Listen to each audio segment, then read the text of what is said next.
Ziur, geroz eta gehiago erabiltzen duzula zure smartphonea edo zertarako. Pentsatu alduzu horrek ekar ditzakeen arriskuetan? Ohiko mehatxuetako bat phishinga da. Ba al dakizu zer den? Iruzur mota bat da, zure informazio konfidentziala lortzea helburu duena. Adibidez, zure kontuetako pasaitzak edo kreditu txartelen zenbakia. Horretarako, itxura ofiziala duen mezu bat bidaltzen dizute konfidantzazko enpresa edo pertsona bat direla esanez.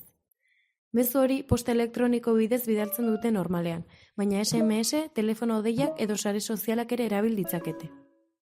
Phishing izena ingelesezko phishing hitzetik dator, hau da, arrantza. Izan ere, erabiltzaileek amua irentsi dezaten saiatzen dira. Arriskutsua dirudi, ezta? Hona hemen mehatxua saiesteko hainbat aholku. Ez eman zure datuak posta elektroniko bidez. Enpresek ez dizute inoiz finantza daturik ez pasaitzik eskatuko bide honetatik. Mezua susmagarria iruditzen bazaizu, ez egin klik bertako esteketan. Ziur egon nahi baduzu, deitu mezuaren ustezko bidaltzaileari. Ofiziala dela uste duzun orri batean sartzen bazara, egiaztatu helbidearen hasieran HTTPS jartzen duela, eta ondoan kandadu itxi bat dagoela. Ziurtatu bisitatu nahi duzun web orriaren helbidea zuzen idatzi duzula. Helbide ezagunenei letraren bat aldatuz jendea engainatzen saiatzen baitira.